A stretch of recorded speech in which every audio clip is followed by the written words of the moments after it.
এখন আমরা চলে আসছি মণিকরণ। মণিকরণে একটা বিখ্যাত গুরুদ্বারা আছে যেখানে নাকি সমস্ত ট্যুরিস্টরাই আসে দেখতে। তো আমরাও যথারীতি সেখানে গিয়েছিলাম দেখতে। এখানকার সবার মুখে মুখে গুরুদ্বারার নাম প্রচুর শুনেছিলাম। শুনে তারপরে আমরা সারাদিন ঘুরে টুরে মানে এখানে ঢুকতে ঢুকতে আমাদের অনেকটাই রাত হয়ে গিয়েছিল।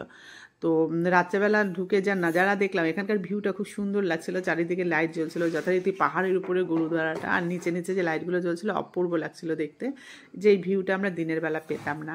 আর এই যে নদীটা দেখছো, এই নদীটা হচ্ছে পার্বতী নদী। এই নদীর জলটা প্রচণ্ড ঠান্ডা, একদম ঠান্ডা জল, আর তার পাশেই গরম জলের ধোঁয়া উঠছিল। এটা আশ্চর্য বিষয় যে সারা বছর এখানে গরম জলের ধোঁয়াটা যে ওঠে সেটার টেম্পারেচার 94 থেকে 95 ডিগ্রি থাকে, এখানকার স্থানীয় লোকরাই বলছিল।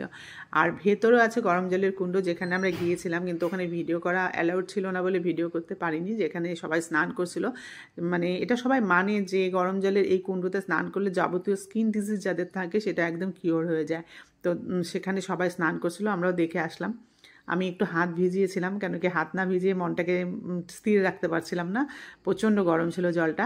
আরও ভিতরে ঢুকলে পরে সেখানে ছিল শিব মন্দির। শিব মন্দিরের ওখানেও গরম জলের কুণ্ড ছিল, যেখানে নাকি ওরা লঙ্গর যে করে সেই রান্না হচ্ছিল, ভাত ঠাত এগুলো রান্না করছিল, এমনকি চাও ওখানে রান্না করছিল।